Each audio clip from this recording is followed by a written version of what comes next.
ज्वालामुखी और महादेवी प्रवाह का सिद्धांत, उसके साथ साथ आपको बताया जाएगा प्लेट टेक्टोनिक्स। ठीक है, तो आज पढ़ते आपको बुझा होंगे कि नहीं पढ़ेंगे। देखें हम खुल के डालते, उसका मतलब क्या होता है कि आपको जानकारी पहले से है, उसके बारे में कुछ मोटा मोटा पढ़ के आइए, जो आपके पास ऑथेंटिक बुक हो। जनरल बुक नहीं पढ़ना है, ठीक। यदि आपने एक बात गलत पढ़ लिया तो कोई हटाने वाला दिमाग से नहीं है, गलत किस हो गया। पहली बात जो भी पढ़ो वो जैसे एनसीईआरटी पढ़िए आप, सही सुन लिखा होगा, या कोई माना कोई यूनिवर्सिटी बुक हो, जैसे DU की मिल जाए, इलाहाबाद यूनिवर्सिटी की मिल जाए, या आपकी घटनाचक्र की बुक है, या अथेंटिक मानी जाती है, वहाँ से पढ़ना है। और ऐसे बुक पढ़ना, मेहनत करने के बाद कि घर में बनाओ, उसके बाद तोड़ो फिर बनाओ। ठीक है, तो कब मैंने पढ़ाया था भूकंप आपको, तो उसमें कोई समस्या है, पेपर सॉल्व किया आप लोगों ने, करोगे तो समस्या होगी। घटना चक्र का सॉल्व पेपर ले लीजिए, उससे हल करिए, जहाँ पर समस्या उत्पन्न होती है आप ध्यान लेकर आइए। ठीक है, मुझे विश्वास है कि जब हम पढ़ाते हैं आप लोग क्वेश्चन बहुत कम करते हो, ज़्यादा क्वेश्चन करो। ठीक है, हालांकि मैं छोड़ता नहीं क्वेश्चन करने के लिए, पढ़ाई देता उसके बाद में, और हर उसको पढ़िए। घर पढ़ोगे तो जरूर ना कोई कमी मिलेगी आपको। ठीक, जब कमी मिलेगी उसका समाधान यहाँ मिलेगा आपको, ये बातें ध्यान रखना। ठीक है, तो कल आपको मैंने बताया था सिस्मोग्राफ, सिस्मोलॉजी, रिक्टर स्केल और मार्किनी स्केल, ये डिफरेंस बता दिया था। ठीक, इसमें क्या होता, सवाल कब क्या पूछा था तभी आपको समझना है। पी तरंगे मैंने बताया, एस तरंगे बताया और एल तरंगे बताया। यह तरंगों को धरातली तरंगे भी कहा जाता है। ठीक है, धरातल को हिला देती है, इसलिए क्या बोलते हैं, धरातली। ठीक, और धरातल हिलेगा तो बिजली ध्वस्त हो जाएगी, इसे विनाशकारी तरंगे भी कहा जाता है। जब भूकंप आता है तो सबसे ज्यादा विनाश इन्हीं तरंगों से होता है। ठीक है, इनकी चाल सबसे कम होती है और तरंग सबसे ज्यादा होती है। ये बातें ध्यान, यही मैंने बताया था। तो बात कर लेते हैं क्यों किया। ठीक है, तो देखिए यहाँ से ऐसा सवाल पूछा जाता है। ठीक है, तो ज्वालामुखी होता है, उससे पर्वतों का निर्माण होता है। ठीक, हर महाद्वीप में पर्वतों का निर्माण है, ऑस्ट्रेलिया को छोड़कर। ये पूछा जाता है ऐसा कौन सा महाद्वीप है जहाँ पर ज्वालामुखी पर्वत नहीं है, तो क्या करेंगे आप लोग, ऑस्ट्रेलिया। अब क्यों नहीं है ये पढ़ के आप लोग आना। ठीक है, तो अपने आप पढ़ोगे तो बुक से कुछ बहुत चीज मिल जाती है। इसके लिए एनसीईआरटी की बुक ले लीजिए। ठीक है, और चाहे तो कक्षा 11 से 6 से लगाकर 12 तक ले सकते हो। इसे सबसे मानक बुक है, सबसे अच्छा उसमें लिखा हुआ है। उसके बाद तो देखते हैं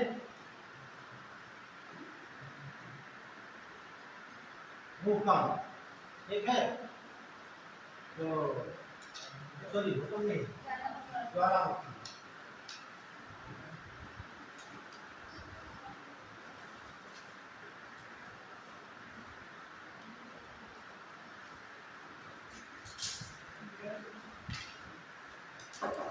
तो सबसे क्या लिखा, ज्वालामुखी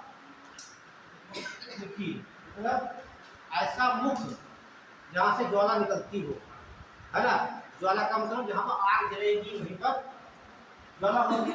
ऐसा मुख जहाँ से ज्वाला निकलती है उसे बोलते हैं ज्वालामुख कहा जाता है। अब जो हमारा जैसे मान लीजिए आपकी अर्थ होगी, ठीक है, तो क्या समझिए ज्वालामुखी कहाँ बनेंगे, कब बनेंगे और कैसे बनेंगे।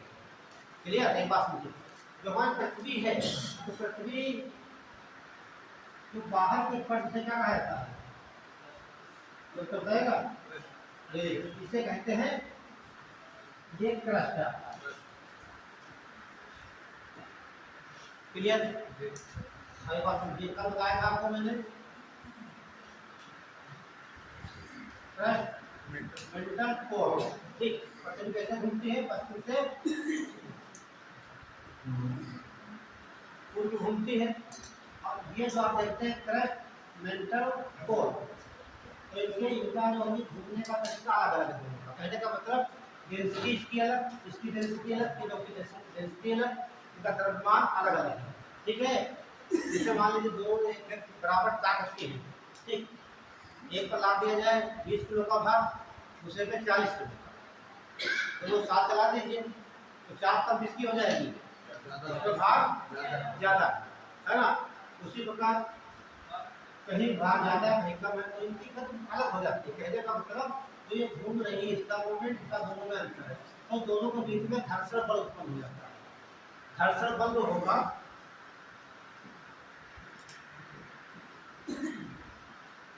घर्षण बल उससे क्या उत्पन्न होगा, ताप। आप दो वस्तुओं को आपस में किसी रगड़िए उसको, दोनों को उत्पन्न हो जाते हैं। आपने कहा आपकी खोज कैसे की गई, पत्थरों को रगड़ा आपस में, ठीक, तो रगड़ने से आग कैसे उत्पन्न हुई, रगड़ने से उसमें ताप उत्पन्न हुआ, उससे उष्मा निकली तो आग उत्पन्न हुई। उसी प्रकार जो हमारी पृथ्वी है एक कृष्ण भाग है और कृष्ण के नीचे में मेंटल वाला भाग दिया है, ये वाला, तो ये कृष्ण हो गया, ये आपका मेंटल हो गया। जब पृथ्वी घूमती है ठीक है, तो ये इसका निचला भाग कृष्ण का, मेंटल का ऊपरी भाग, ये वाला, ठीक है। यहाँ पर घर्षण उत्पन्न होता है इस क्षेत्र में, जब घर्षण उत्पन्न होगा यहाँ से ताप निकलेगा, और ताप का मतलब जो यहाँ पर हमारे पदार्थ होंगे वो सब हो जाएंगे द्रव अवस्था में। कहाँ हो जाएंगे, द्रव अवस्था में। द्रव का मतलब हो जाएगा गाढ़ा चित्र बना हुआ था, उसे हम लोग मैग्मा पहले का मतलब दूसरी लेयर हो जाएगी, इसे बोलेंगे स्टील।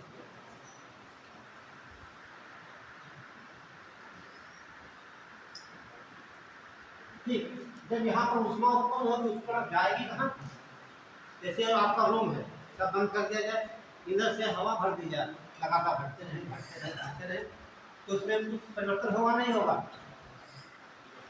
परिवर्तन वो होगा जो दीवारें बनी है 3 तरफ, ठीक, उसको छोड़ दीजिए 1 2 3 तरफ, इतना प्रेशर डाउन हो जाएगी दीवार एक तरफ फट जाएगी, फटना निश्चित है। तो बराबर ताप अंदर से डाले जा रहे, हवा डाले जा फटे, अब हो सकता है छाती उड़ जाए, ये दीवार उड़ जाए, नीचे क्या फटेगा, नहीं, नीचे नहीं जाएगा। उसी प्रकार जब यहाँ उष्मा इतनी निकलेगी तो कहाँ जाएगी, नीचे तो आएगी नहीं है, तो क्या करेगी, क्रस्ट में कर डाल देगी, क्या डाल देगी, क्रस्ट जो है आपकी इसमें क्या हो जाएगा, एक क्रस्ट बन जाएगा, इस प्रकार से क्रस्ट बन जाएगी। तो क्रस्ट इसमें कर रहे हैं, क्रस्ट में, क्रस्ट में क्रस्ट हुआ तो यहाँ से उष्मा कहाँ जाएगी, ये बाहर निकल जाएगी, ये पृथ्वी नॉर्मल हो जाएगी। अब जितने जगह क्रस्ट बनेंगे, कहते हैं देख 1 2 3 4 5 6 7 क्रस्ट बन गए, तो आपका जो क्रस्ट वाला भाग था 7 वाला हो गया, एक भाग हो गया, दूसरा भाग देखेंगे ये भाग हो गया आपका क्रस्ट वाला, है ना। तो जो क्रस्ट भाग अलग हुई इन्हें कहा जाता है प्लेट। तो प्लेट की परिभाषा क्या हो गई कि हमारा क्रस्ट वाला चिपका हुआ भाग, ठीक है, उसमें यहाँ मिलेगी तो ये भाग पर चाहिए वाला, इसे क्या बोलेंगे, क्रस्ट। क्रस्ट को कहते हैं प्लेट। तो हमारी पृथ्वी में बड़ी प्लेटें हो गई हैं 7, ये प्लेटें समझ में आ जाएगा तो समझने में कोई दिक्कत नहीं है। ठीक, प्लेटें जैसे बनी, यहाँ उष्मा हुई, उष्मा कहाँ जाएगी, कहीं तो निकलेगी, तो उसमें क्रस्ट में क्या बना दिया, दरार, ठीक, दरार के माध्यम से उसको खाएंगे। कभी तो पृथ्वी आप हम लोग रह रहे हैं पृथ्वी पर, यदि क्रस्ट ना हो, ठीक, तो क्या होगा, इतनी उष्मा हो जाएगी पृथ्वी पूरी ऐसे, जब गोला क्या होता है, गोला लगाते हैं वो पूरा फैल जाता है, ऐसे पृथ्वी फैल जाएगी, इतनी उष्मा यहाँ से। ये बात क्लियर हो गई। अब तो इसके बाद प्लेट जो है, अब इसको अलग से आप देख लीजिए, ये आपकी प्लेट है, ठीक है, और इसे क्या बोलते हैं, लिथोस्फीयर, ध्यान रखना। अब प्रश्न की बात करेंगे, लिथोस्फीयर। लिथोस्फीयर का मतलब होता है, लिथो मीन्स क्या होता है, पत्थर, ठीक है, पत्थर का भाग, ठीक है, पत्थर मंडल कह सकते हैं इसे, या चट्टान कह सकते हैं, वैसे पढ़ेंगे क्रस्ट, ऐसे लिथोस्फीयर। और लिथोस्फीयर के नीचे मैंने आपको क्या बताया, ये कौन सी पट है, आप लोग बताते रहिए। ये तो ये बोलेंगे स्टीरो स्फीयर, यस स्टीरो,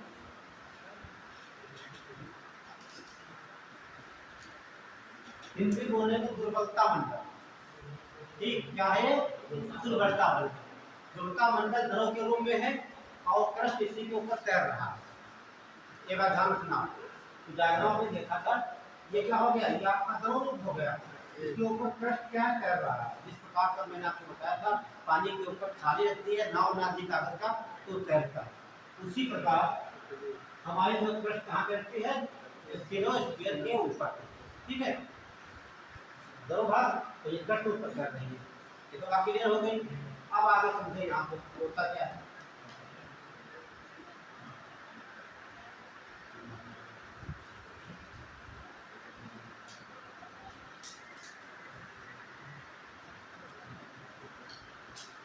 अब जो ये द्रव दिखाई दे रहा है, इसे क्या बोलेंगे? मैग्मा। क्या बोलेंगे? ये बोलेंगे मैग्मा। ठीक है, अब मैग्मा, इसके अलावा यहाँ देखते हैं कि जो हमारे रेडियो एक्टिव एलिमेंट होते हैं, ये रेडियो एक्टिव एलिमेंट, इनसे भी ऊर्जा निकलती रहती है, रेडिएशन होता है। ठीक है, अब जानते हैं जब एक बार इसमें हमेशा वो निकलती रहती है, जब तक ये तत्व बिल्कुल समाप्त नहीं होता है। जब इनसे ऊर्जा निकलेगी, ठीक, और यहाँ पर टेम्परेचर पहले से बढ़ा हुआ है, तो ताप होगा यहाँ पर, और क्या होगा, यहाँ पर ऊष्मा निकलेगी। जब ऊष्मा बनेगी तो दाब बनेगा। पहले कुकर में पानी गर्म करते हैं, पहले क्या बनती है? ऊष्मा बनती है। ठीक, उसके बाद दाब प्रेस करता है, प्रेशर होता है। तो प्रेशर कहाँ निकालते हैं? हम सीटी से निकालते हैं। तो यहाँ प्रेशर कहाँ लगेगा? ऊपर। अब प्रेशर जाएगा कहाँ? ठीक, हाँ, कहने का मतलब जो प्रेशर बन रहा है, ये इसको तोड़ देगा। इसको इस प्रकार से इसको क्रस्ट को तोड़ दिया, और इतनी एनर्जी है, ये मैग्मा है सब बाहर पृथ्वी के अंदर। इसी क्रिया का कहा जाता है ज्वालामुखी। अब ज्वालामुखी बने कहाँ है? दुर्बलता मंडल में पूछा था सवाल। दुर्बलता मंडल है क्या? हाँ, क्रस्ट का निचला भाग, मेंटल का ऊपरी भाग, ये द्रवावस्था में है। ठीक, इसके ऊपर होता है और ज्वालामुखी ज्वालामुखी उद्गार होगा, तो ये आपका लावा था मैग्मा, तो ऊपर ये क्या बोलेंगे? इसे हम इस प्रकार से ये आकर यहाँ पर जमा होता है।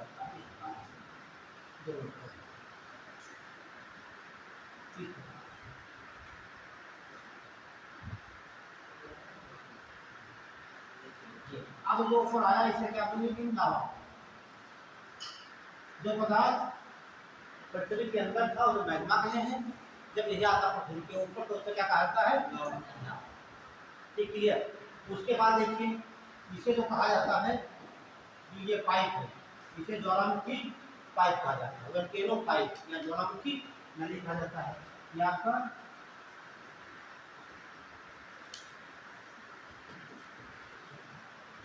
नली हो गई। लेकिन इसे क्या बोलेंगे? जो आप लावा देख रहे हैं, लावा का ये मैग्मा कहाँ जा रहा है? नली से ऊपर चढ़ जा रहा है, रास्ता हो ऊपर जाना है। ठीक, अब आप ध्यान दीजिए, जब चूल्हा जो देखा है गाँव में लकड़ियों से खाना बनता है ना, तो उसमें लकड़ियाँ लगाते हैं ना, इसी प्रकार लकड़ी लगती है, तो ये चूल्हा बन गया। तो ये ज्वालामुखी का मुख तो ऊपर है, चूल्हा कहाँ है? नीचे है, तो इसे कहा जाता है ज्वालामुखी।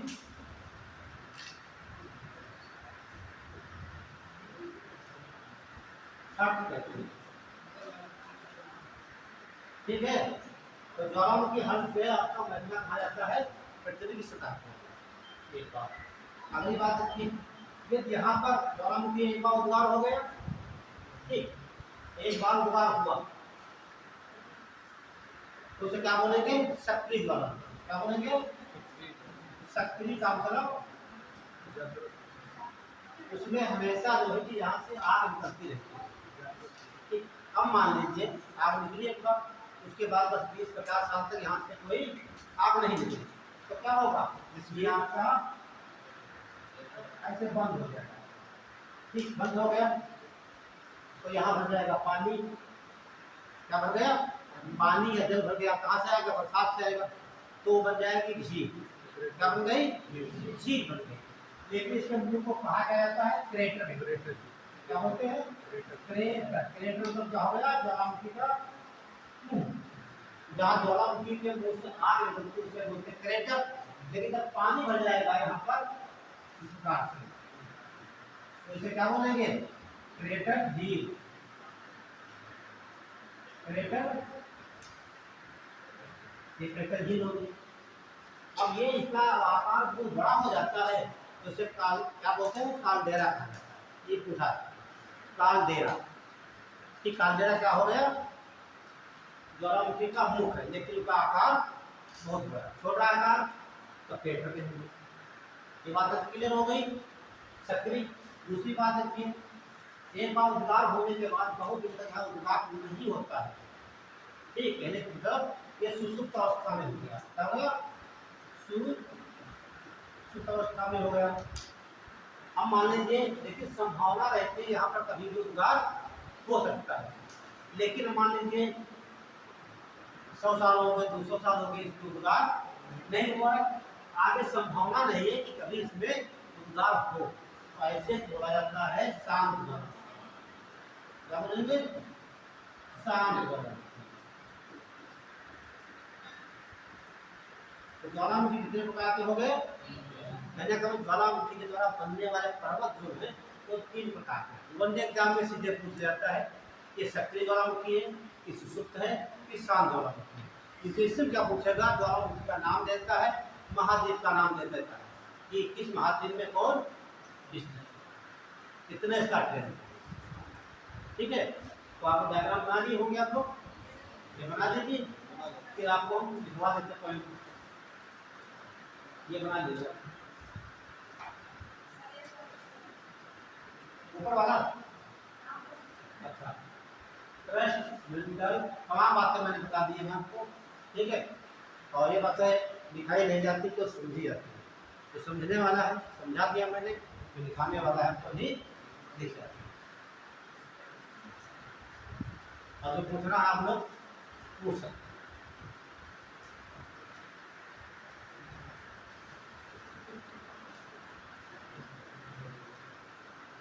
एक बेसिक कॉन्सेप्ट होता है, सवाल घुमा के पूछेगा यूपीएससी तो वहाँ साथ कर क्या होगा रट करके वहाँ भी आप एक क्वेश्चन हल नहीं कर सकते हैं। सब कथन कारक दिए होते हैं, ये सही दोनों गलत दोनों सही। इससे तो तुक्का लग जाता है, क्योंकि आईएएस में वहाँ पर तुक्का। आपने आरओ का देख लिया, टेलर देखा इस बार आरओ वाला देखा ना? टेलर था वो, आरओ सीधे वन लाइनर पूछता था अभी तक। 150 में 147 सवाल पूछे, ये सही कि बी सही, दोनों गलत दोनों सही, सब पूरा हिल गया है ना? क्या पेट वाला ऐसे था? बस आगे समझ जाइए, जब पेट ऐसे कर सकते हैं तो बड़े बड़े एग्जाम क्या करेंगे वो तो एक पे 4-5 क्वेश्चन दे देते, बाकी क्वेश्चन कौन सही कौन गलत है। तो आप लोग हर प्रकार से तैयार रहिए, यूपीएससी तैयारी करेंगे, छोटे एग्जाम निकल जाएगा, ये बात है। चलिए हो गया।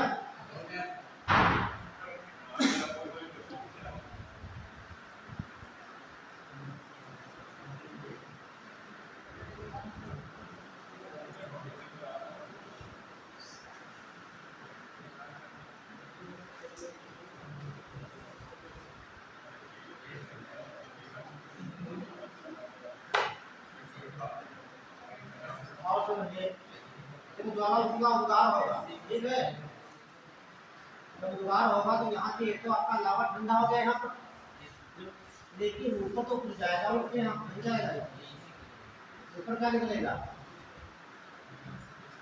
ये ऊपर भी तो निकलेगी यहाँ से। ठीक, तो यहाँ होगा क्या? कैसे होगी? यहाँ पर जब वाष्प होगी, धूल होंगे और राख वगैरह होती है। ठीक है, तो ये क्वेश्चन होता है, यदि इंपॉर्टेंट है। एक क्वेश्चन ये, दो क्वेश्चन हो जाते हैं। जो ये पर्वत बना था, ज्वालामुखी पर्वत, ज्वालामुखी पर्वत, बन गया। ठीक, दो भाग ऊपर में गए आपकी हो गई, तो इसमें सबसे ज्यादा जलवाष्प होती है, ये पूछा भी जाता है जलवाष्प 60 से 80%। ठीक है, तो नोट करिएगा आप, ये ज्वालामुखी उद्गार में, ज्वालामुखी उद्गार में गैस लगा दिए, लिखिए नंबर 1 क्या लिखेगा, जलवाष्प।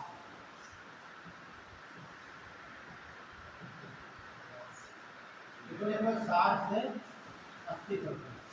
कहीं आपको मिल जाता है 90%, तो घबराना नहीं। ठीक, 60 से 85 मिल सकता है, 90 मिल सकता, 80 मिल सकता है। ठीक, यही पूछता है कि ज्वालामुखी उद्गार में सबसे मात्रा में कौन सी गैस ज्यादा निकलती है, जलवाष्प। तो जलवाष्प गैस कौन सी है, ग्रीन हाउस गैस है कि नहीं है, ग्रीन हाउस गैस है। होती कौन सी गैसें हैं, कैसे समझेंगे, देखिए जब सूर्य प्रकाश देता पृथ्वी को, पृथ्वी तो ऊष्मा आती है, लेकिन जब ऊष्मा पृथ्वी से जाने लगती बाहर, देखिए ये आपका सन है, ये आपका अर्थ है। दिन के समय की बात करेंगे, सारा प्रकाश कहाँ आता है, पृथ्वी पर आता है।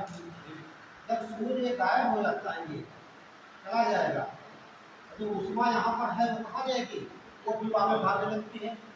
अब देखते हैं वायुमंडल जो भाग हमारा ये वाला क्षेत्र है, यहाँ पर तमाम सारी गैसें हैं, ये गैसें ऊष्मा को बाहर जाने में नहीं देती। ठीक, तो गैसें हैं इसकी ऊष्मा को अवशोषित कर लेती है, इसीलिए पृथ्वी का एक नॉर्मल टेम्परेचर बना हुआ है 14.7 डिग्री सेल्सियस। ये सारी ऊष्मा आए चली जाए तो क्या होगा, पृथ्वी ठंडी हो जाएगी, पृथ्वी जम जाएगी।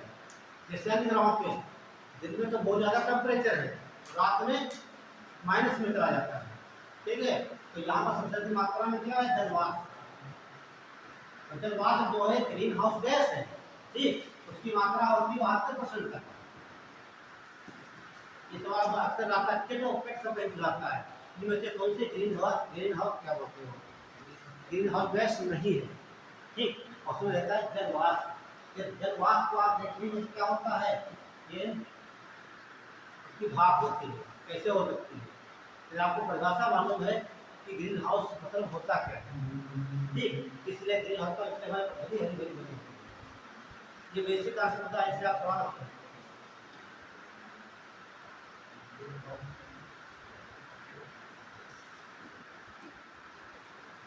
अब देखिए 2 नंबर पर, ये इसका क्या नाम है, सल्फर डाइऑक्साइड।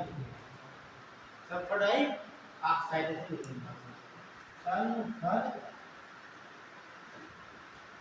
डाइऑक्साइड।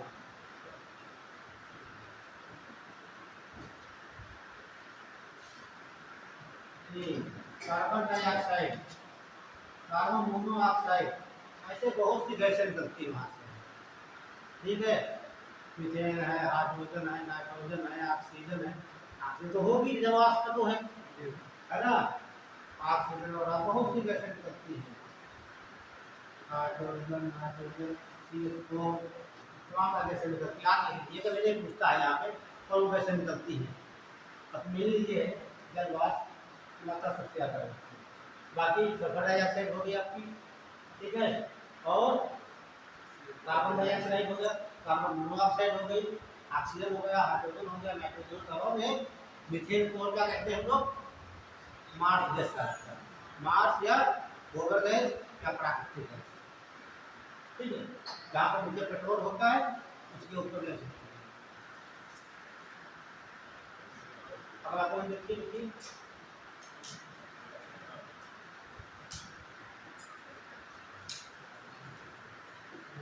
लैक्टली।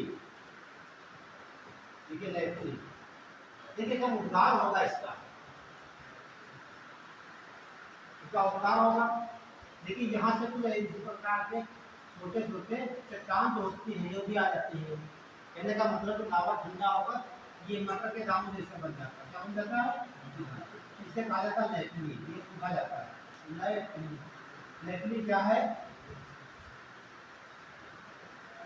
कैसे प्रभावित करेंगे, ज्वालामुखी उद्गार के बाद लावा ठंडा हो जाता है वो मटर के दानों जैसे अलग अलग छोटी छोटी ये टुकड़े बन जाते हैं, उन्हें लैक्टिक कहा जाता है। लेकिन डेडलाइन ज्वालामुखी उद्गार के बाद, ज्वालामुखी उद्गार के बाद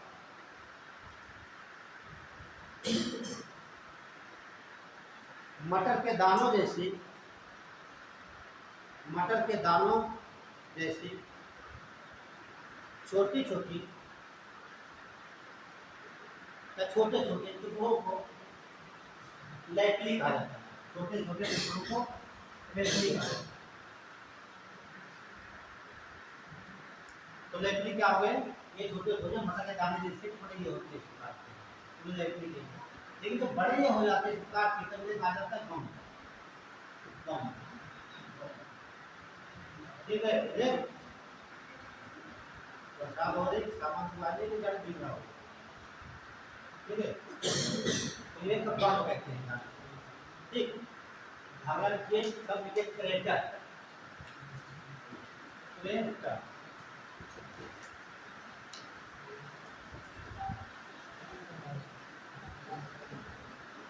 क्रेटर मिलेंगे, क्या लिखेंगे? ज्वालामुखी के मुख को क्रेटर कहा जाता है। क्रेटर में लिखिए यहाँ ज्वालामुखी के मुख,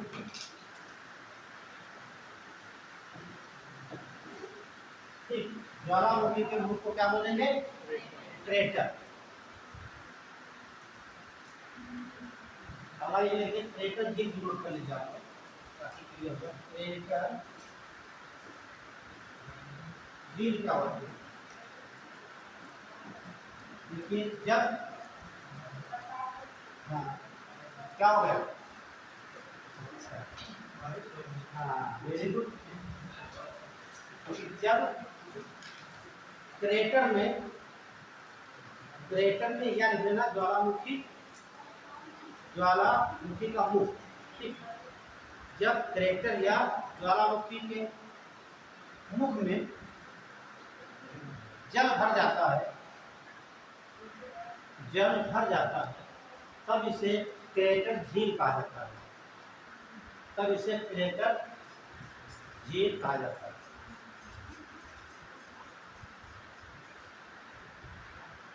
क्रेटर झील कहा जाता है। ये कालदेरा लिख लीजिए। जब एक क्रेटर झील जो है कि बड़ा हो जाता है तब क्या हो जाए? जैसे इस प्रकार का मुख बना हुआ है, ठीक, ये पानी भर गया यहाँ, तो इसे क्या बोलेंगे? क्रेटर बोलेंगे। लेकिन जब इसका रूप बड़ा हो जाएगा, इस प्रकार से हो जाएगा बड़ा, तो इसे क्या बोलते हैं? कालदेरा। तो कालदेरा लिख लीजिए एक लाइन। ये कथन काल में पूछा जाता है यूपीएससी में। ठीक, इधर पूछेगा कालदेरा एक प्रकार की संरचना है, ठीक है, जो कि औरतों संबंधित का, औरतों के निर्माण संबंधित का, औरतों के निर्माण संबंधित इसका कारण है। ठीक है, और ठीक, और ये पूछ लेगा क्रेटर, दोनों पूछे कथन गलत है किसमें? याद लिख लीजिए।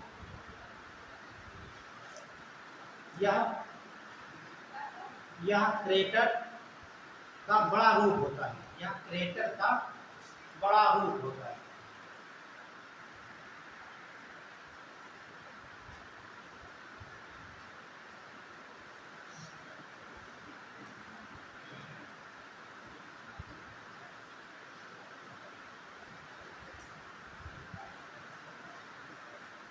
तो आपने अभी देखा ज्वालामुखी था, इधर 3 प्रकार के पर्वतों का निर्माण हुआ है ना। तो नोट करिए,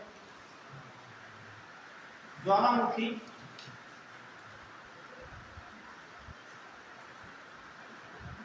उद्गार, ज्वालामुखी उद्गार से,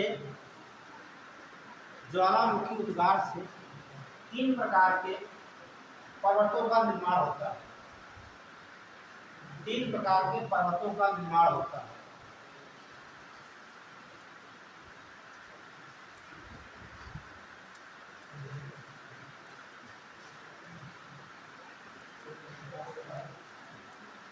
ऐसे आप लोग चार्ट बना लेना, ठीक, तीनों प्रकार। एक तो इधर सक्रिय हो जाएंगे,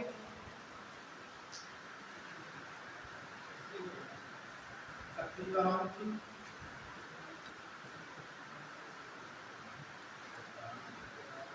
अगला सुषुप्त,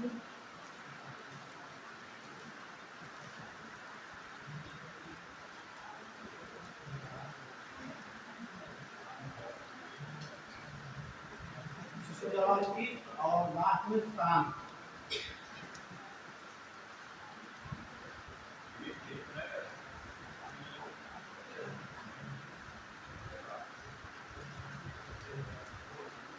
ज्वालामुखी 3 प्रकार के पर्वत बनते हैं, ठीक है।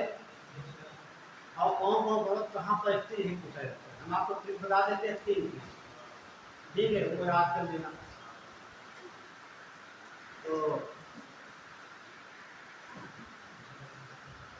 एक तो यहाँ पर है,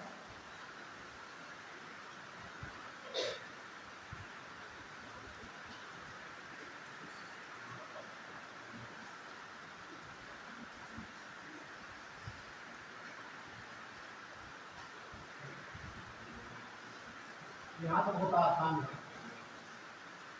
पैक, 4 ये पर्वत है पैक, ठीक है। और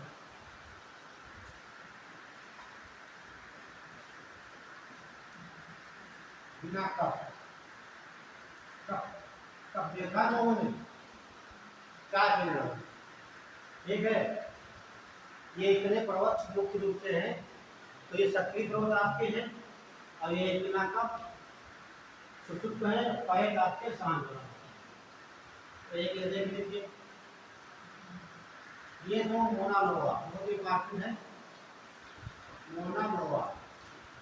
अब हमारे बच्चे बताया कि मोना लोहा ज्वालामुखी कहाँ स्थित है, बहुत इंपॉर्टेंट मोना लोहा है, कोई चीटिंग नहीं करेगा।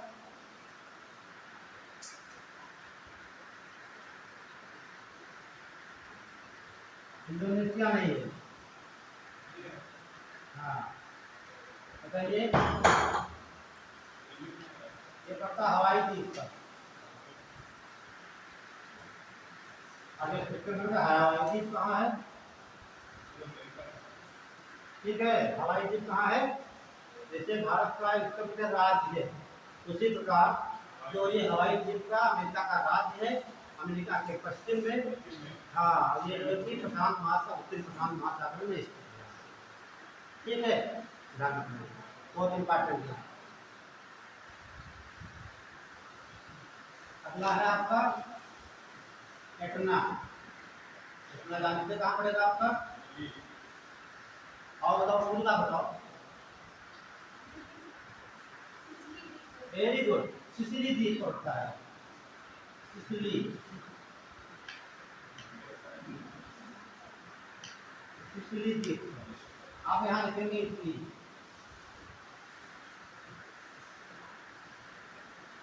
ठीक है।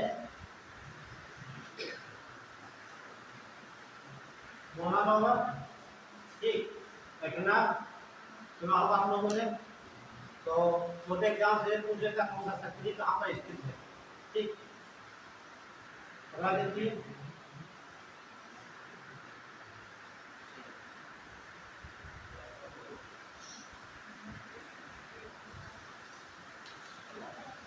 कैसे बताइए, कराकट होगा नहीं, तो बताओ आप पहले आओ पढ़ बच्चे,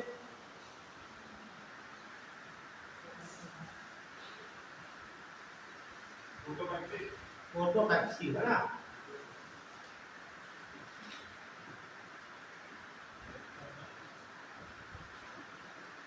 ये कहाँ पड़ेगा, कहाँ, इक्वाडोर में, इधर पर रखा है इक्वाडोर। अब इक्वाडोर कहाँ पड़ेगा, दक्षिण अमेरिका का एक देश है इक्वाडोर, ठीक है। ये पूछा जाए कि भूमध्य रेखा पर स्थित विश्व का सबसे ऊंचा सक्रिय ज्वालामुखी, तब फोटो में, इसके बाद ध्यान रखना, ठीक है, कहाँ पर ये है, भूमध्य रेखा पर।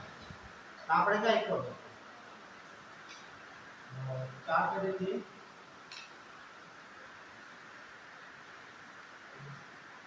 बताइए अब यहाँ पर कैसे डाल जाएगा सवाल बच्चे। ये रे बस ये अंटार्कटिका पे है। कहाँ है अंटार्कटिका।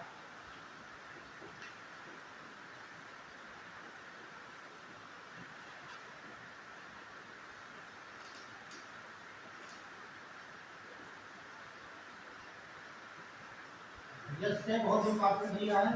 ये पूछा जाता है स्ट्राम्बोली।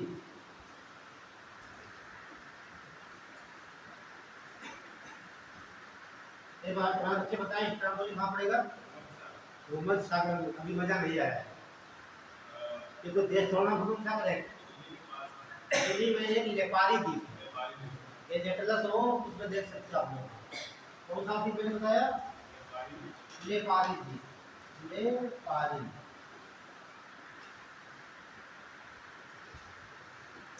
पूरी जानकारी तुम्हें होना चाहिए। एक भी का है।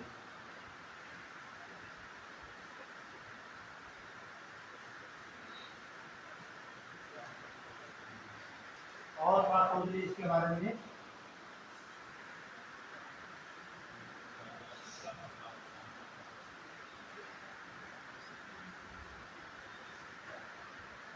ये आपका भूमध्य सागर हो गया। इस प्रकार से इटली है भूमध्य सागर में। ठीक है ये आपका भूमध्य सागर हो जाता है। और ये वाला पोर्शन और ये आपका नेपाली द्वीप है। ठीक अब इधर भूमध्य सागर यहाँ भी भूमध्य सागर है। जब जो उद्गार होता है ठीक तो बहुत मात्रा में यहाँ से ज्वाला ऊपर निकलती है। तो सारा जो भूमध्य सागर ये है भूमध्य सागर। सागर में प्रकाश दिखाई दे सकता है। जैसे गाँव में होली जलाते हैं तो बहुत दूर तक प्रकाश चला जाता है। उसी प्रकार जो उद्गार होता है तो भूमध्य सागर में पूरा प्रकाशमय हो जाता है। इसीलिए इसे कहा जाता है भूमध्य सागर का प्रकाश स्तंभ कहा जाता है। ये सवाल कई बार पूछा गया है कि किस ज्वालामुखी को भूमध्य सागर का प्रकाश स्तंभ कहा जाता है। उसे कहते हैं स्ट्राम्बोली। कहाँ पर है नेपाली द्वीप पर है। देश कौन सा है इटली। स्थित कहाँ है भूमध्य सागर। आप मैप हो वहाँ पर वैसे नीचे जाना नहीं नहीं होती है। बोले क्योंकि ये सक्रिय है। सक्रिय में हमेशा जो है उद्गार हुआ करता है। आज नहीं तो कल परसों कलाकार हुए। ठीक है तो जब स्ट्रोम्बोली में उद्गार होता है जब स्ट्रोम्बोली में उद्गार होता है तो इसके प्रकाश से भूमध्य सागर चमक उठता है या प्रकाशमय हो जाता है। कह सकते हो चमक उठता है या प्रकाशमय हो जाता है। भूमध्य सागर प्रकाशमय हो जाता है या चमक उठता है। इसीलिए स्ट्राम्बोली को भूमध्य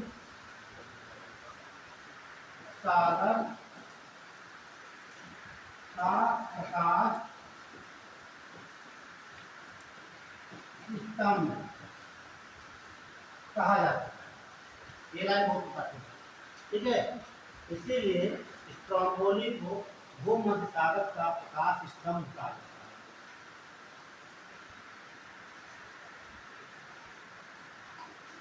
किसे बोलेंगे सीधा ऐसे पूछा था वन डे एग्जाम में। भूमध्य सागर प्रकाश स्तंभ कहा जाता है। ठीक हम जो तमाम प्रकार के ज्वालामुखियों के नाम लिखे होते हैं उसमें स्ट्रोम्बोली ढूंढना। ठीक है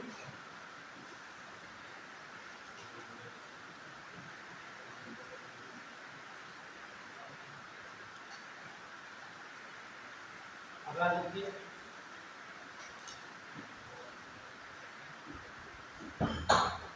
6 नंबर हो गया आपका।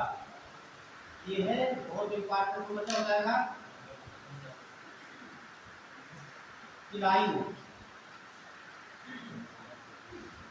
किलाई ज्वालामुखी, ये कहाँ पड़ेगा? हवाई द्वीप।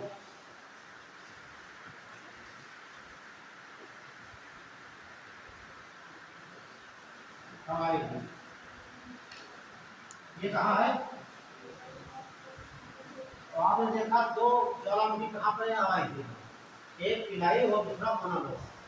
मोना लोवा विश्व का सबसे बड़ा ज्वालामुखी, इसकी चौड़ाई लगभग 120 किलोमीटर में फैला है।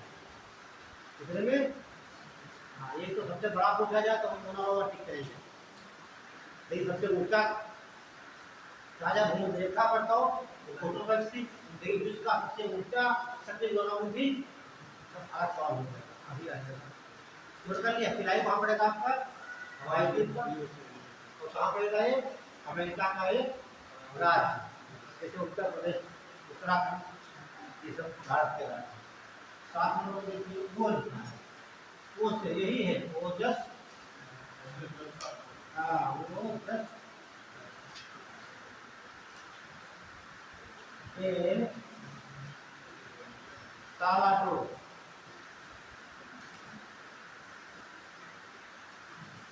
ये कहाँ पड़ता है? चिली।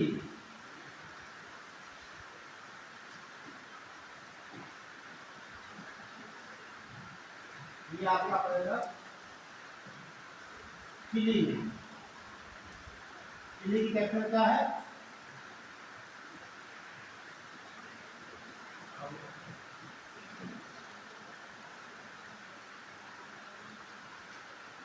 चिली की कैपिटल क्या है? चिली की राजधानी और अर्जेंटीना की जगह बता दिया। ये हाँ ब्यूनस ब्यूनस हाँ तो देखिए ये विश्व का सबसे ऊंचा सक्रिय ज्वालामुखी यानी लेना है। देखिए यह विश्व का सबसे ऊंचा सक्रिय ज्वालामुखी, यह विश्व का सबसे ऊंचा सक्रिय ज्वालामुखी कोदर से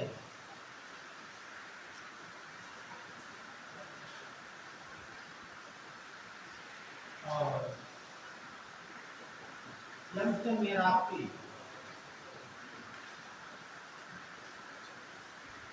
और अगला यस से सवेलू। ये दोनों कहाँ पाए जाएंगे? इंडोनेशिया, दोनों इंडोनेशिया।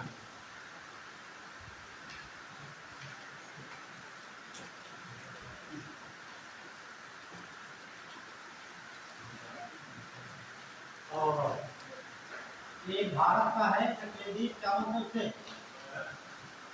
ये ध्यान रखना। बैरल द्वीप, बैरल क्या है? ये भारत का सक्रिय ज्वालामुखी है, कहाँ पड़ता है? अंडमान में। ठीक है, बातें ध्यान रखना।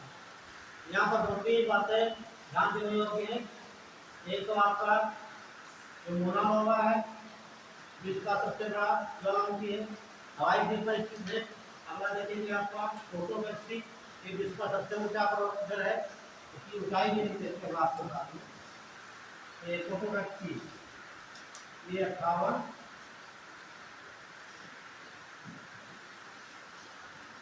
97 मीटर ऊंचा है। और जो आपका ओजस है ये लगभग आपका है 6888 मीटर ऊंचा। आप कर लीजिए, सबसे ऊंचा तो ये हो जाएगा ओजस वाला, है ना? ये 5 बना है, 5897 मीटर ऊंचा है फोटो गैलेक्सी। ठीक वो देखा था इसको, लेकिन ये 6885 के आसपास है। ये विश्व का सबसे ऊंचा सक्रिय ज्वालामुखी। ठीक है, तो चिली मिलेगा अर्जेंटीना में, तो बात होगी आपने देखी रहेगा। मेरा आपके चैनल को क्या कह रहे हैं? भारत का सक्रिय ज्वालामुखी बैरल द्वीप है, आप मिल जाएगा मैप में देखेंगे बैरल। इधर आ जाइए, सुसुप्त में आ जाइए। सुसुप्ति वाला।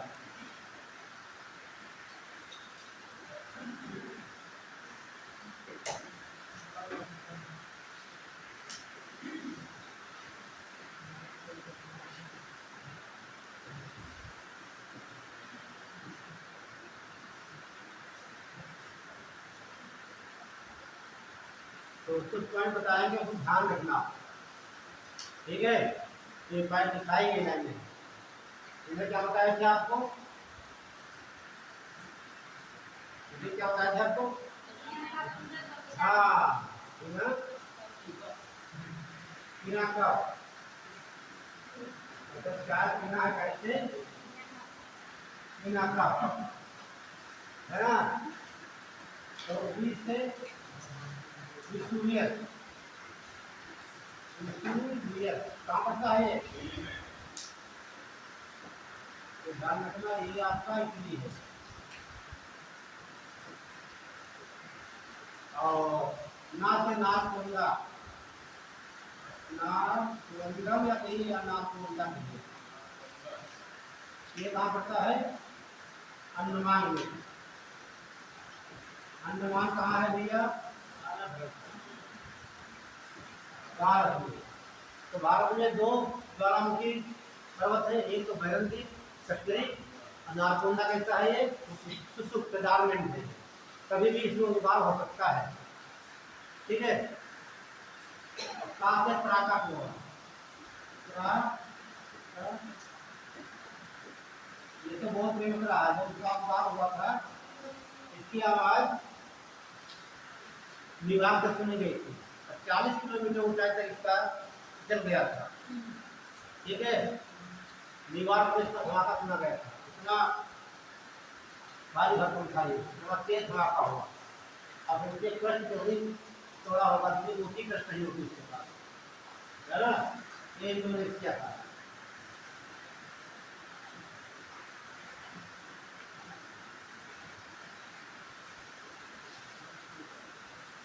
और पास में क्यूटी यामा,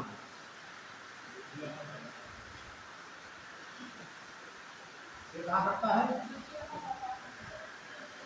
ये आपका एशिया का एक ही देश विकसित है, वो भी जापान, सारे ध्यान रखना, जापान हो गया। नोट कर लीजिए, विशुवेश, नागपुर और प्राकट होगा दूसरे होगा, लेकिन कहीं पे आप गूगल क्लिक करेंगे तो ये दिखाता है एक्चुअली, कहीं गूगल आपको नहीं पढ़ना है, आपको कौन सा पढ़ना है, कुछ से पढ़ना है, इंस्टाग्राम में देखेंगे आपको मिल जाएगा, इसकी जानकारी। जब तक कोई चीज नेट पर आती हो, ऑथेंटिक नहीं मानी जाती, जब तक वो कोई प्रमाणित बुक में होती छप कर ना आ जाए, ध्यान रखना, है ना। खंड के सवाल नेट पर डाल दिया किसी ने, लेकिन जो सरकार की किताब छप कर आती है, ठीक है, गवर्नमेंट की, वो बातें मानी जाती हैं, वो डाटा आप याद करें।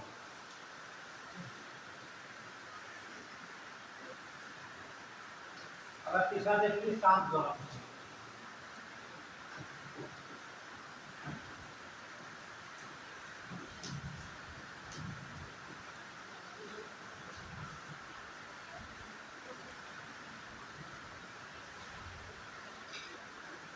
शांत का मतलब लाइन देखिए, ऐसे ज्वालामुखी, ऐसे ज्वालामुखी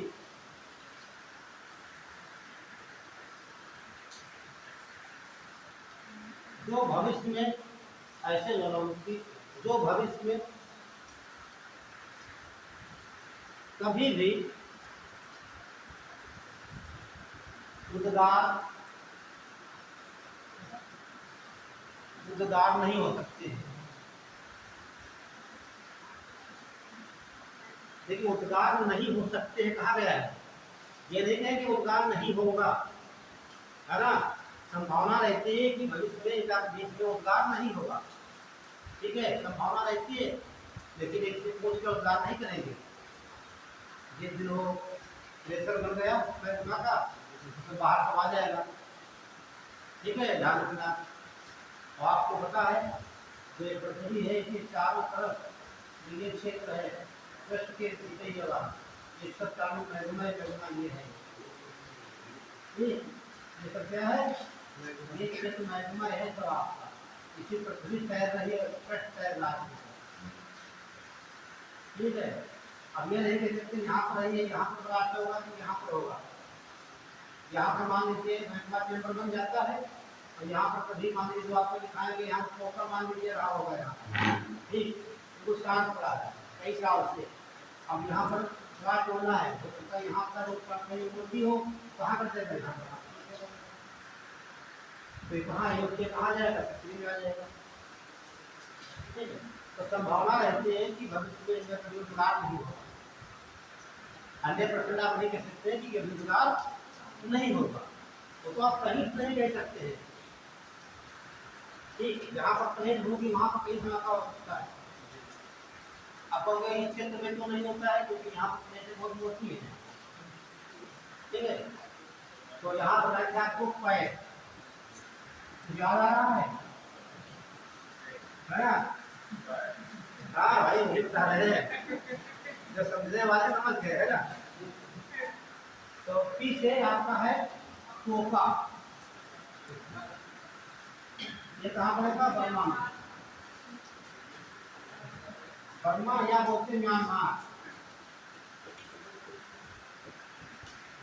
ठीक है। टोका कहाँ पड़ेगा बर्मा में या म्यांमार ये बात ध्यान ए से एकांक हुआ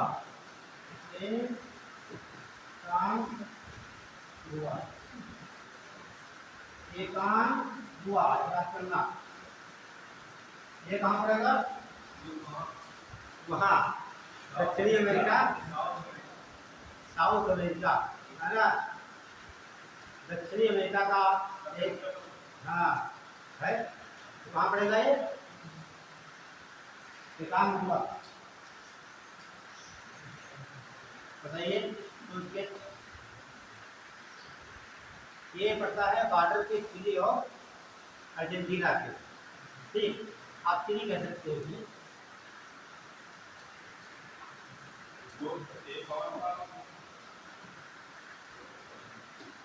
और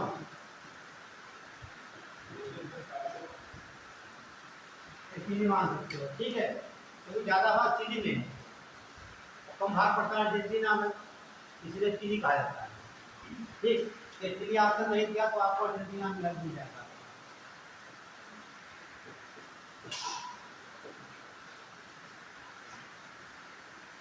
और ये भी ध्यान रखना पश्चिमी हाँ हाँ नहीं वो नहीं कहने वाले थे जिससे आपका 8 हो गए ये 0 हो गया है ना ये पूर्वी गोलार्ध है पश्चिमी गोलार्ध है ठीक है। तो ये पूर्वी गोलार्ध का सबसे ऊंचा पर्वत शिखर है माउंट एवरेस्ट एशिया पड़ता है यहाँ पे तो ये पश्चिमी गोलार्ध का सबसे ऊंचा पर्वत शिखर कौन सा है बता दिए तो पश्चिमी ठीक है पूर्वी गोलार्ध का सबसे ऊंचा पर्वत शिखर माउंट एवरेस्ट है एशिया में है पूर्वी हिमालय पड़ता है ठीक है। और पश्चिमी गोलार्ध का सबसे ऊंचा पर्वत शिखर आपका एकांकुआ है दिल्ली में पड़ता है और वहाँ का है पश्चिमी का तो पूरे दक्षिणी अमेरिका का भी सबसे ऊंचा पर्वत शिखर चिम्बाराजो ये पूछा गया चिम्बाराजो ये कहाँ पड़ेगा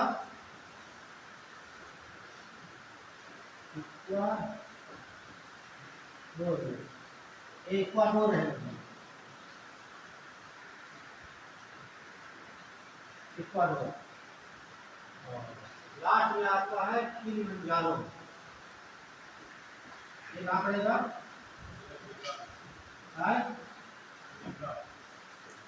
किलिमंजारो या अफ्रीका का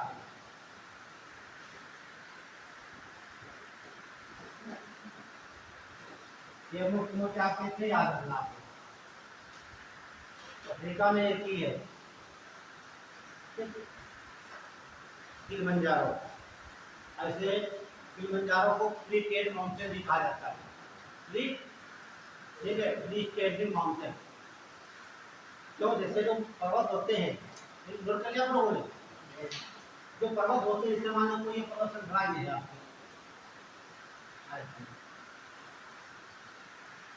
इस प्रकार की श्रृंखला होती है, तो ऊंचे होते सबसे पर्वत हो जाते हैं। इसे मान लेते हैं अरावली, मान लेते हैं छोटे छोटे, है ना, ये छोटे छोटे पर्वत हो गए, बड़ा आपका तो ही हो गया इसका।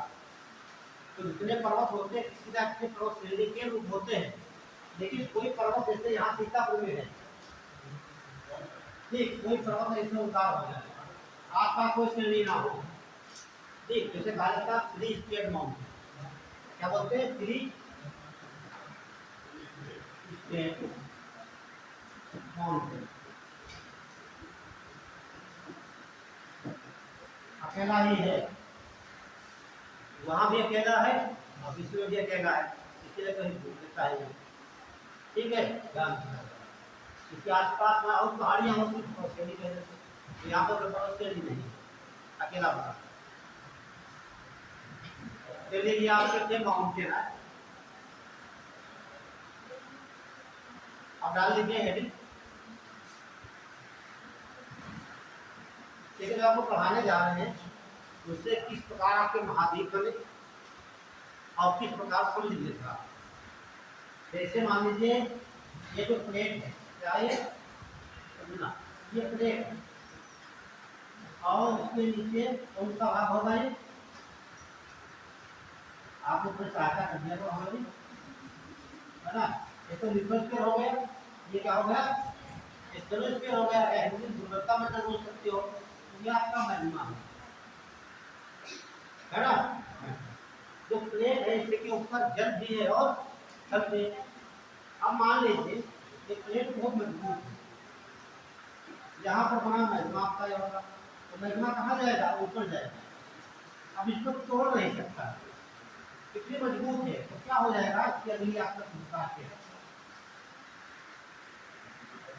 ऐसे बन जाएगा। ये भाग इसको क्या हुआ? ये भाग ऐसे टूट गया, ऐसे ये क्या था? पूरा ऐसे उठ गया, ये तोड़ नहीं सकता है, तो उठा हुआ भाग इसे बोलेंगे महाद्वीप। और जो खाली भाग ये है, यहाँ पर जब है, ये बोलेंगे महासागर।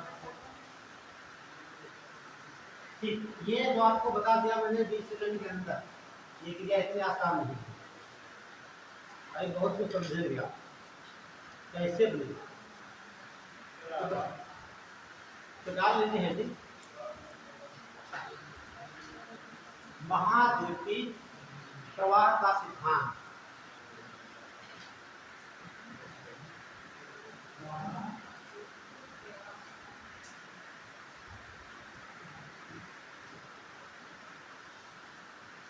प्रवाह का सिद्धांत,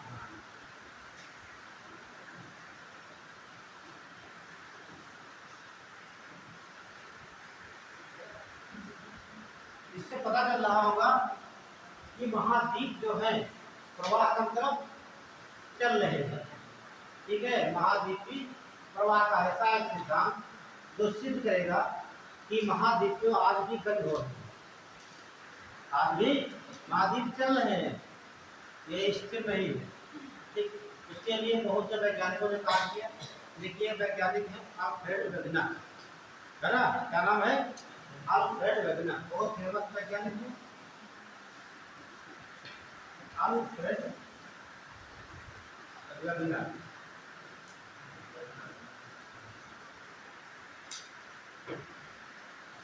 1912 में सिद्धांत दिया, ये बात है, ये लाइन लीजिए।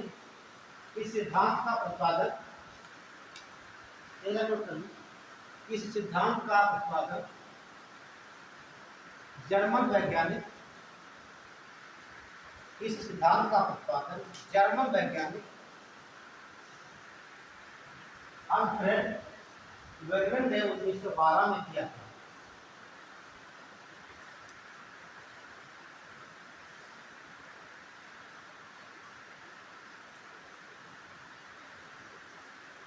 और और यहाँ हम जितने शब्द लिखेंगे सारे शब्द से एक क्वेश्चन पूछा गया था, ठीक, आपको मिलेगा।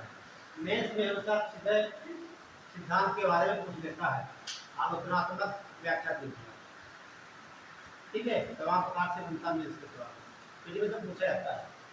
तो वैगनर ने कहा क्या इस मुद्दे पर? तो वैगनर ने 3 युगों की बात की, 3 युगों के बारे में बताया। एक युग देख लेंगे कार्बोनिफेरस,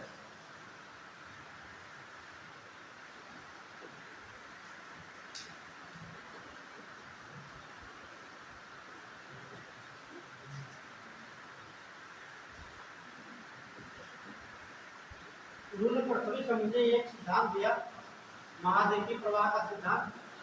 और कार्बोनिफेरस की आपका है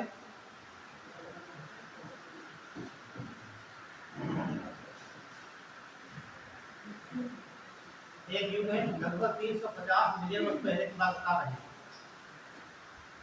उन्होंने बताया जो हमारी प्रकृति थी,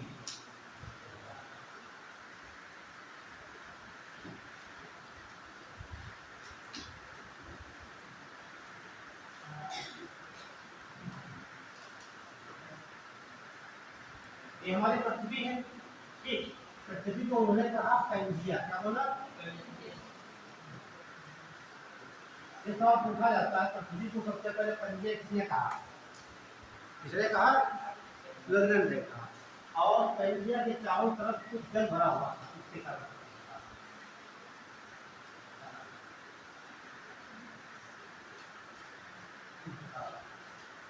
यहाँ पर आपका ये जल भरा हुआ था।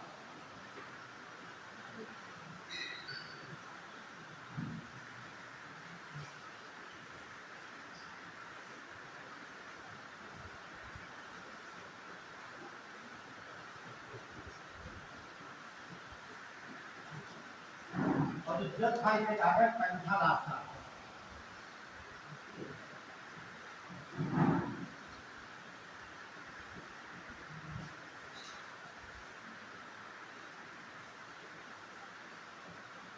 तो लगभग 350 मिलियन वर्ष पहले तो पृथ्वी हमारी जैसी दिखती ऐसी नहीं थी, वो एक गोल आकार की संरचना थी, इसे पैंजिया कहा। इसके चारों जल भरा हुआ था, उसके बाद पैंथालासा। तो पैंथालासा का मतलब जानते हैं क्या है? अगले में लगा के जल ही जल,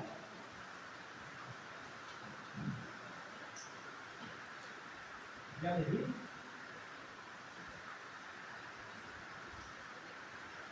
यदि चीज को आपको पढ़ना है, ठीक, तो आप एनसीईआरटी की कक्षा 11 की बुक लेंगे, ठीक, भारत का भौतिक भूगोल, उसमें लेसन नंबर 4 की मिलेगा, लेसन नंबर 4 है, और पेज नंबर 31 मिल जाएगा आपको। इसमें हम वही पढ़ा है आपको एनसीईआरटी। कुछ बातें सविंदर सिंह की इसमें जुड़ी हुई है, ठीक।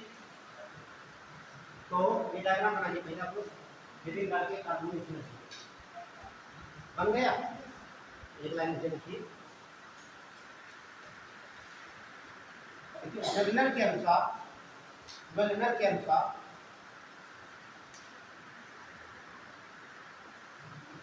कार्बोनिफेरस युग में, वैगनर के अनुसार कार्बोनिफेरस युग में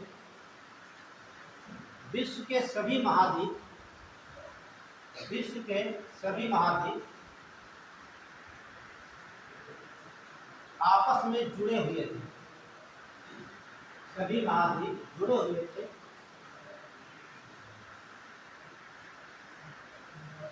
और इसके लिए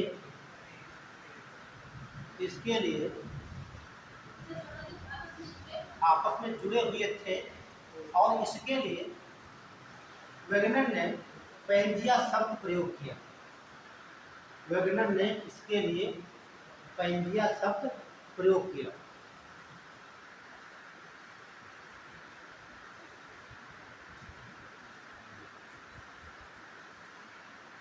बातें क्लियर हो गई? तो आज से इतने वर्ष पहले, 350 मिलियन वर्ष पहले कार्बोनिफेरस युग में इतने महाद्वीप आप देख रहे हैं, सातों महाद्वीप एक के आपस में जुड़े हुए थे, तो उसने क्या कहा, पेंजिया। और पेंजिया शब्द पृथ्वी के लिए प्रयोग करने वाले विश्व के प्रथम वैज्ञानिक विज्ञान मोहन। ऐसे बातें दिमाग में होनी चाहिए, ये बातें नहीं भी सकते हो, ठीक। और आपने लिखी पेंजिया के चारों तरफ, पेंजिया के चारों तरफ जल भरा हुआ था, जल भरा हुआ था, जिसे वेगनर ने पैंथालासा सागर कहा,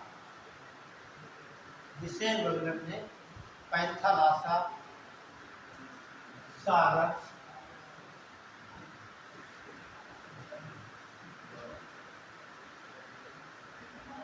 कहा। यहाँ तक बात क्लियर। दूसरा युग है त्रियासिक युग।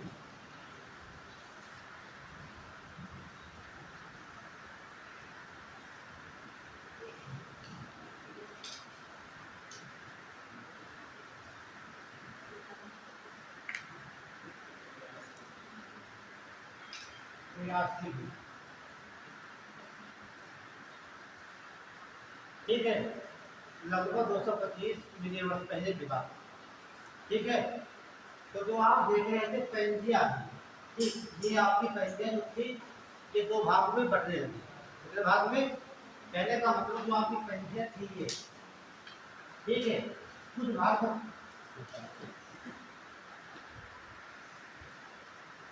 जो ये थी यहाँ से, ठीक, ये कुछ भाग चला गया उत्तर की ओर, कुछ चला गया दक्षिण की ओर।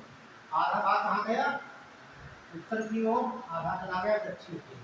तो इसके दो भाग हो गए, ठीक, जैसे समझ सकते आप।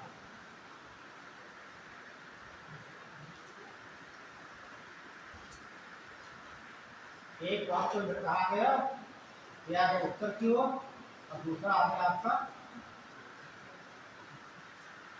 दक्षिण। दो भाग हो गए, है ना। ये आपकी दृष्टि क्या होती है, लाइन।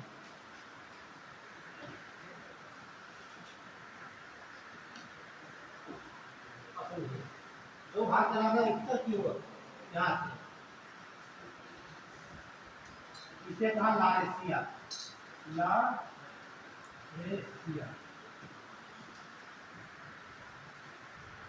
तो आया दक्षिण, तो उसे कहा गया गोंडवाना लैंड।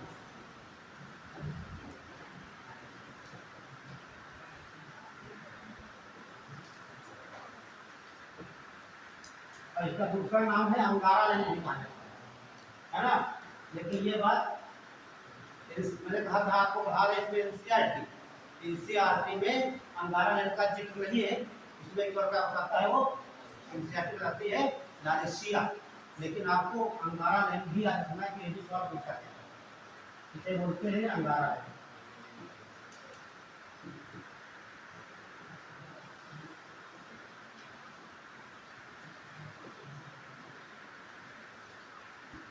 तो हमारा पेंजिया दो भाग में कट गया, लेकिन जो आसपास जल था इसके वो कहाँ चला गया था, बताइए। जो जल था वो भी यहाँ पर आया, कहाँ गया, जल आ गया कहाँ पर,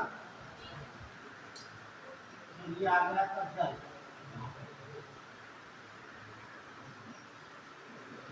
एक बहुत बड़ा महासागर बन गया, इसका नाम रखा गया टेथिस सागर, टेथिस।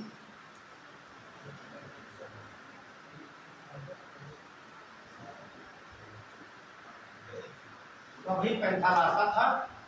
उसके बाद क्या हो गया, टेथिस सागर। एक बात समझ लीजिए इसकी ध्यान से, जब ट्रायसिक काल आया लगभग 225 मिलियन वर्ष पहले, उसमें जो पेंजिया का विभाजन स्टार्ट हो गया, ठीक। कुछ भाग चला गया उत्तर की ओर, उसे लारेशिया कहे या अंगारा लैंड कहे। जो भाग आ गया दक्षिण की ओर, उसे गोंडवाना लैंड कहा गया। और जो पृथ्वी के चारों तरफ जल भरा हुआ था, वो सिर्फ दोनों अंगारा लैंड और गोंडवाना के बीच में रहता है, उसका क्या नाम हो जाता है, टेथिस। ध्यान दीजिए, जब आप पढ़ेंगे हिमालय की उत्पत्ति, तो टेथिस सागर को हिमालय का पावना कहा जाता है, क्योंकि हिमालय की उत्पत्ति से हुई टेथिस सागर। देख आप देखें कैसे हुआ हिमालय का निर्माण किस साल का क्या होगा बारी बारी से। तो दूसरा अपन लिखेंगे इसमें डायग्राम बना लीजिए। ये कौन कहाँ की बात कर रही है, 83 की बात कर रही है। चौथा पॉइंट लिखिए।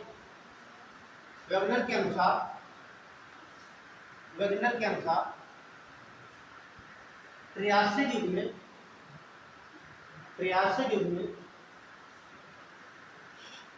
पेंजिया का विभाजन आरंभ हो जाता है। वेगनर के अनुसार त्रियासी काल युग में पेंजिया का विभाजन आरंभ हो जाता है। पेंजिया का विभाजन आरंभ हो जाता है। जो भाग उत्तर की ओर खिसक गया, जो भाग उत्तर की ओर खिसक गया उसे लारेशिया या अंगारा लैंड, जो भाग उत्तर की ओर खिसक गया उसे लारेशिया या अंगारा लैंड,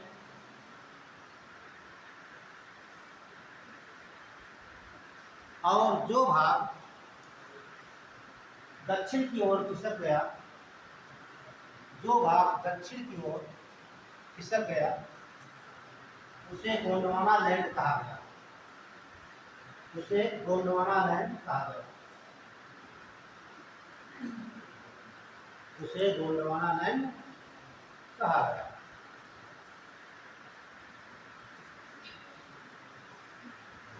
और इन दो भागों के मध्य में, भाग क्या मतलब एक भाग ये दूसरा भाग, इन दो भागों के मध्य में टेथिस सागर,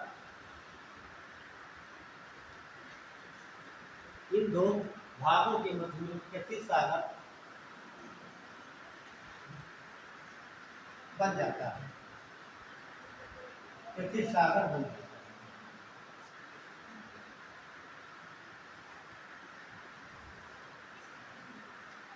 तीसरा देखिए जुरेसिक काल।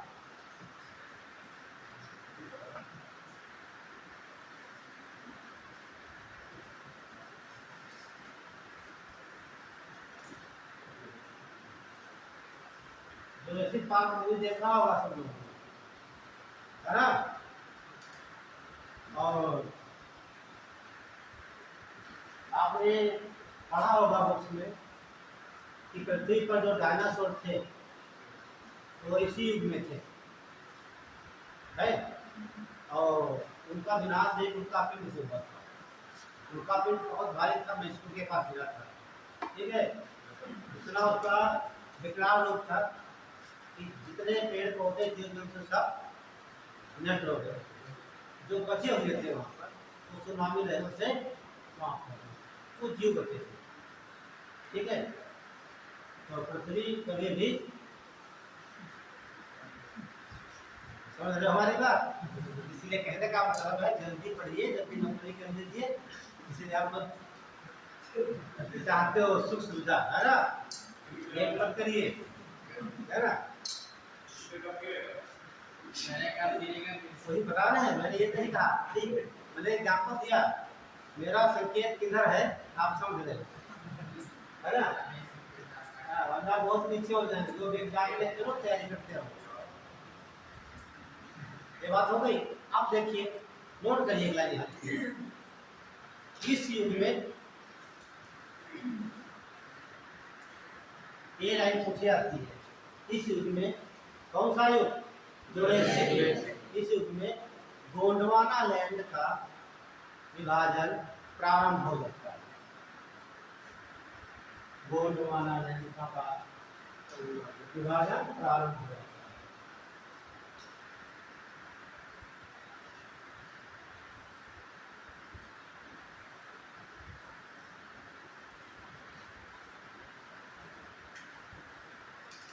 तो भूमध्य रेखा नहीं दिखा रहे हैं, ध्यान रखना, ये दिखाते तो यहाँ 0 डिग्री लिख देते हम, पिछली बार बनाए थे आप लिख दे मत लिखा भूमध्य रेखा, ठीक? अभी तो जीव जंतु आए भी नहीं इस पर, है ना? जीव जंतु आए रहने के लिए तो आप बनाएंगे भूमध्य रेखा, इसको मान लेते हैं दो भाग, ये उत्तर का भाग, ये दक्षिण का भाग। ठीक, तो जो गोंडवाना लैंड का विभाजन हुआ, ठीक, गोंडवाना लैंड का, तो यहाँ पर देखेंगे अफ्रीका बना आपका, क्या बना, यहाँ पर बना आपका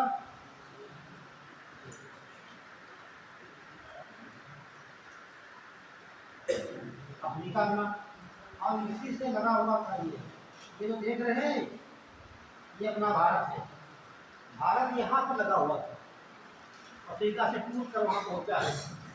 ठीक, और यहाँ पर था ऑस्ट्रेलिया,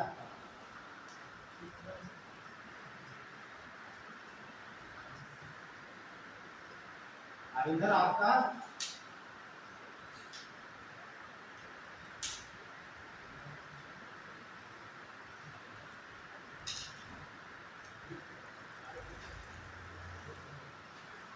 और यही तो पास में है मेडागास्कर में।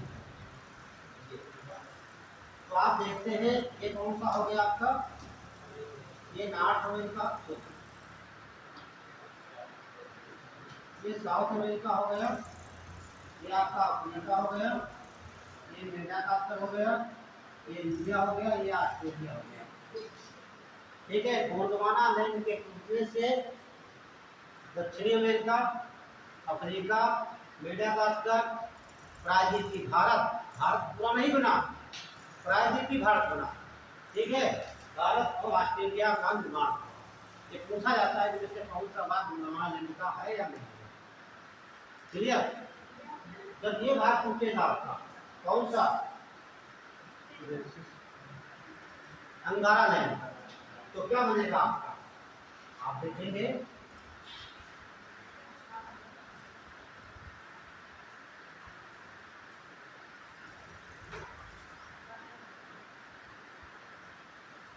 ये उत्तरी अमेरिका बना, और यहीं पर आपका बनता है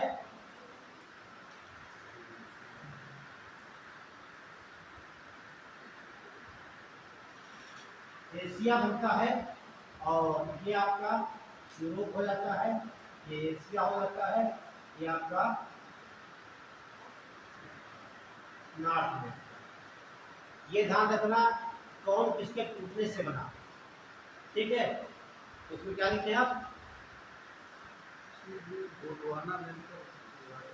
हाँ, विभाजन प्रारंभ हो जाता है, तो नीचे लिखिए, बना लीजिए पहले, आप अब नहीं बनाना है तो क्या कर देगा आप, इधर ऐसे बनाइए पृथ्वी। ठीक, यहाँ पर दिखा दीजिए 1 2 3 4 5 भाग हो गए, यहाँ पर बन गए 3 भाग काट दीजिए, बस नाम लिख दीजिए, ऐसे ऐसे बन गया काम, या फिर हम पूरा लिखवा देंगे आपको कि कौन किसका भाग, ये बहुत मायने रखता है। ठीक है, ऐसा बना दीजिए, जब मैपिंग करेंगे दिमाग में बन जाएगा कितने थोड़ा बने, यहाँ कितने ऊपर बने, अच्छा लाइन लिखो को याद नहीं है, ऐसे बना सकते हो, तो यही आपको आकर देखनी चाहिए। और यहाँ पर क्या है आपका पेन फिश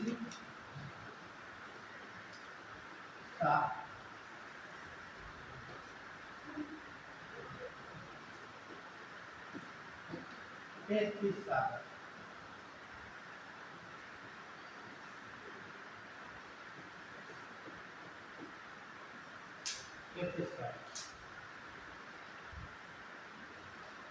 जी बना लीजिए, किसके टूटने से क्या,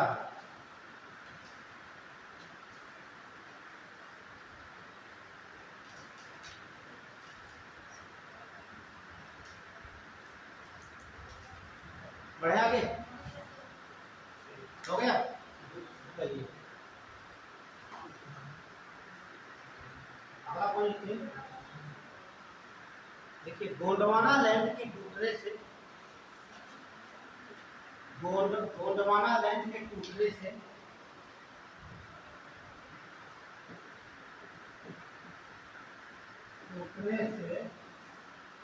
डैश नंबर 1 क्या क्या बना, दक्षिणी अमेरिका,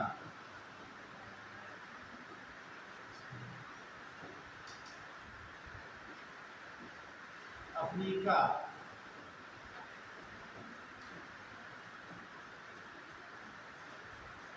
मेडागास्कर।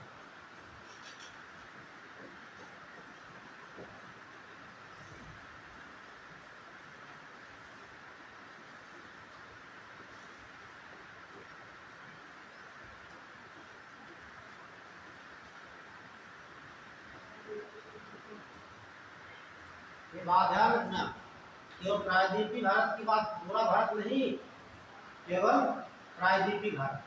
अच्छा, प्रायद्वीप किसे कहते हैं, को बच्चा बताएगा? मैं बच्चे बोले जो पहली बार मैं आपको समझ नहीं, प्रायद्वीप किसे कहते हैं? ये सदा के तो प्रायद्वीपीय भारत, जो पुराने बच्चे पढ़ चुके हमसे वो नहीं बोलेंगे। कोई बच्चा बता सकता है? इंग्लिश में बोलते हैं पेनिनसुला। आपको कहा कि पिछली बार मैंने क्या कहा था? सत्ता है याद है ना? बहुत से बच्चे बैठे हैं यूरोपेशन की, तो बताए आप यहाँ तो भारत का भाग द्वीपों के कोई मजा नहीं। अच्छा यहाँ देखिए,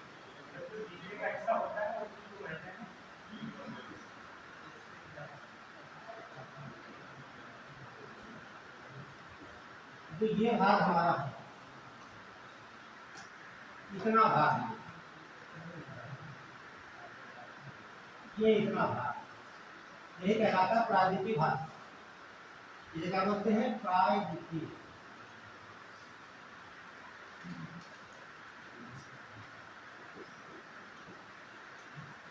देखो मैंने इशारा कर दिया, इधर कौन सा सागर है?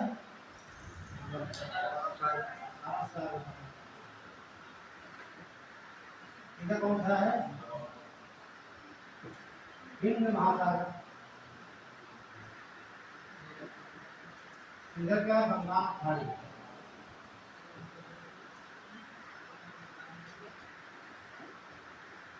आप भी पुराने बच्चे नहीं बोलेंगे। अब मैंने सब क्लियर कर दिया, आप किसे प्रायद्वीपीय भारत कहेंगे? तो उसमें नया बच्चा होता है, आप बताइए। मिथिला हिस्सा देखिए नहीं होता है भूगोल में, या दक्षिण बोलेंगे या उत्तर बोलेंगे या पूर्व पश्चिम बोलेंगे। दक्षिण पश्चिम पश्चिम और बताएगा कहाँ पानी रहेगा? अच्छा ठीक, चलिए आपकी बात आपकी, यहाँ पर अंडमान निकोबार है ना, और यहाँ पर लक्षद्वीप आपका है, ये लक्षद्वीप है, ये अंडमान निकोबार आपका है, ये अंडमान। तो इसे क्या कहेंगे? द्वीप है ये, ठीक। द्वीप परिभाषा क्या होगी? पृथ्वी का ऐसा भूभाग, भूभाग ठीक है, ऐसा पृथ्वी का टुकड़ा जिसके चारों चारों तरफ क्या हो? जल हो, है ना, जिसके चारों तरफ क्या हो? जल भरा हो, बीच में पृथ्वी का भूभाग हो। जैसे आप एक कचरा पाएंगे नहीं, उसमें एक ईंटा बीच में रख दीजिए, ईंटा पत्थर रख दीजिए तो क्या होगा? पत्थर बीच में होगा, चारों तरफ पानी भरा होगा। अगर आपको जाना है तो कैसे जाएंगे? नाव से जाएंगे, जहाज से जाएंगे, या उड़ के जाएंगे? हाँ, पुल नहीं बनेगा यहाँ से।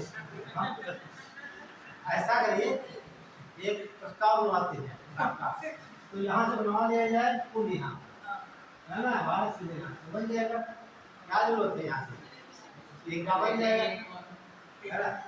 तो कहने का मतलब ऐसा पृथ्वी का भूभाग, पृथ्वी भूभाग की बात करेंगे, ठीक, जिसके चारों तरफ जल, ऐसे कहते हैं आइलैंड या द्वीप कहा जाता है। ठीक, प्रायद्वीप किसे कहेंगे?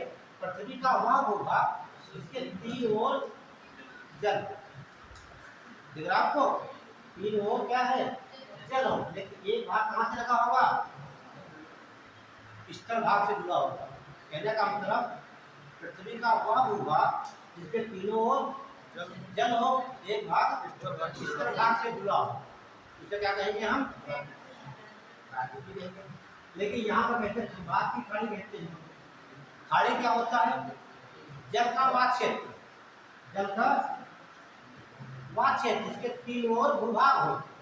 इधर भूभाग है, इधर भूभाग, इधर भूभाग, एक भाग खुला है केवल, उसे खाड़ी कहते हैं। इसे बंगाल खाड़ी कहते हैं। क्यों कहते हैं? एक भाग हमारा ये हो गया, दूसरा ये हो गया, तीसरा ये गया, ये इधर का क्षेत्र हो गया। क्योंकि यहाँ बंगाल था इसीलिए बंगाल था। तो समझ जाना द्वीप किसे कहते हैं, राज्य किसे कहते हैं और खाड़ी किसे कहते हैं। तो आप समझ गए? तमाम बातें बता दी, बातें सब ध्यान रखा करो। चलिए क्या क्या बना, प्रायद्वीपीय बना और क्या बना आपका, ऑस्ट्रेलिया बना।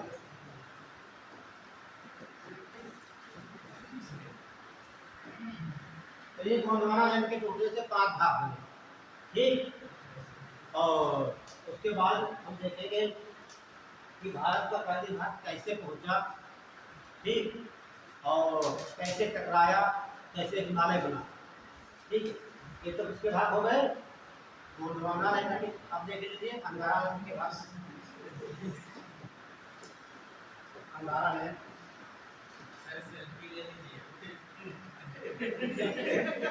हो गया क्या, नोट कर लीजिए फिर क्या क्या बनेगा यहाँ पर, उत्तरी अमेरिका,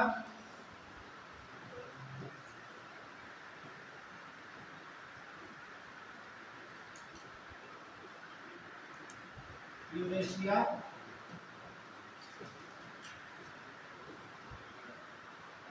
तीसरे दोनों क्या आ जाएगा, एक यूरोप आ जाएगा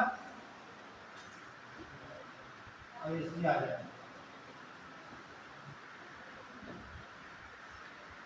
फिर ये पहले रखते हैं और तो ये सब ध्यान रखना, पूछा जाता है, ठीक है। अब आप लोग यहाँ से नकल मत करना।